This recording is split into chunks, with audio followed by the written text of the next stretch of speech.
Researchers once ran a wild experiment. Volunteers were split into two diets for 2 weeks. One group ate only ultra-processed foods, think chips, soda, frozen dinners. The other ate only whole, unprocessed foods, fruits, veggies, fresh meat.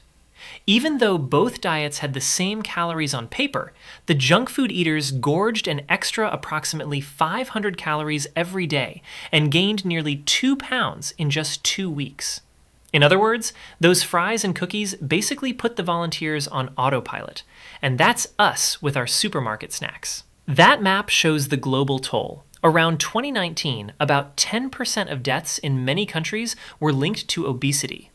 No surprise, obesity is exploding worldwide. WHO reports adult obesity has more than doubled since 1990, and today, about 1 in 8 people globally are classified as obese. This isn't just a rich country problem, it's a global health crisis of our own making.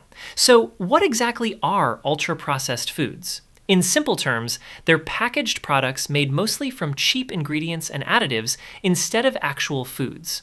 Think candy bars, instant noodles, chicken nuggets, soda.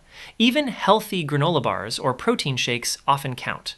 These aren't just lightly cooked vegetables or canned beans. They're engineered to taste amazing. The US CDC notes UPFs are usually hyper-palatable, energy-dense, low in fiber, and contain little or no whole foods, while loading on salt, sweeteners, and unhealthy fats. A nutrition fact sheet puts it bluntly.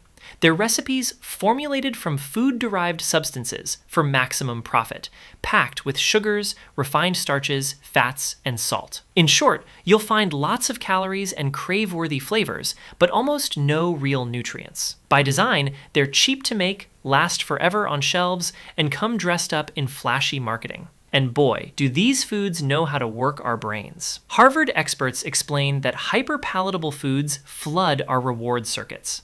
Eating a chocolate donut or sipping a soda triggers a release of dopamine, the feel-good chemical, and a cocktail of hormones like insulin, cortisol, and ghrelin. The result? We feel a quick reward, but our body's natural fullness signals get confused. Even after a big meal of junk, you can still feel hungry. In fact, studies have found that sugar can cause changes in brain chemistry similar to addictive drugs, complete with cravings and even withdrawal-like effects. In short, processed snacks hijack our brain's reward system. It's kind of like our brains get a high score notification every time we bite the stuff, so we keep playing the same level over and over. Combine that with portion sizes pumped up by marketing, and it's really easy to overeat without realizing it. All this engineering comes at a cost. Mounting evidence links ultra-processed diets to almost every diet-related disease.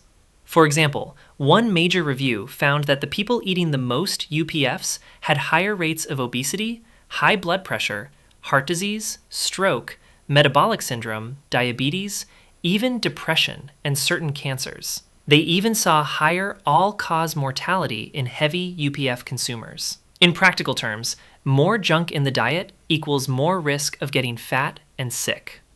A meta-analysis found that those with the highest UPF intake had about a 17% higher risk of cardiovascular disease than those eating the least. And type 2 diabetes? Eating just 10% more ultra-processed calories was linked to a 17% jump in diabetes risk. It's not black magic, it's biochemistry and extra calories. These foods are calorie bombs with harmful amounts of salt and sugar, so your body ends up storing way more fat and dealing with chronic inflammation. You might wonder if it's only about fat and sugar, but some scientists have a wild idea. What if the chemicals in packaging and additives are part of the problem too? There's a theory, still unproven, that modern food additives and plasticizers might be obesogens, silently messing with our hormones and metabolism. For example, studies show many common food additives can disrupt insulin or fat cell function. We don't have smoking gun proof yet, but it's definitely on researchers' radar. The takeaway isn't that all food is bad, it's that this stuff makes it way too easy to accidentally eat yourself into poor health. In the US today, about 40% of adults have obesity, and that tracks with how aggressively ultra-processed foods have taken over our diets. Remember, American kids get approximately 62% of their daily calories from UPFs, and adults approximately 53%. We're literally eating more of that crap than anything else. But there's a silver lining. Small changes can help.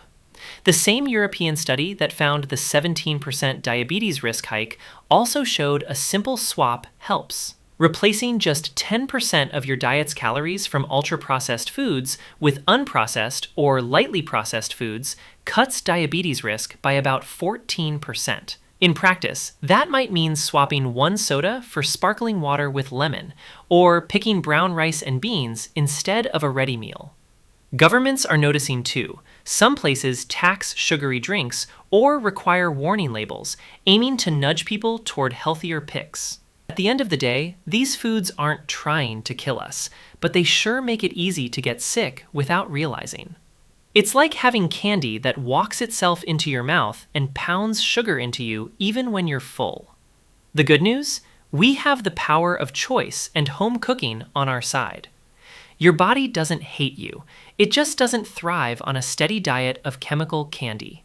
Every time you grab an apple instead of chips, you're high-fiving your health. Modern ultra-processed foods are convenient and tasty, but they're built to make you overeat and push you toward disease. Think of them as stealthy saboteurs, fun bites now that can cost you big in health later. Luckily, real whole foods won't pull this trick. Every simple swap back toward fruit, vegetables, and home-cooked meals is a win for you, just like hitting the reset button on your health. What ultra-processed snack do you find hardest to give up? And what's one change you'd make to eat a little healthier instead?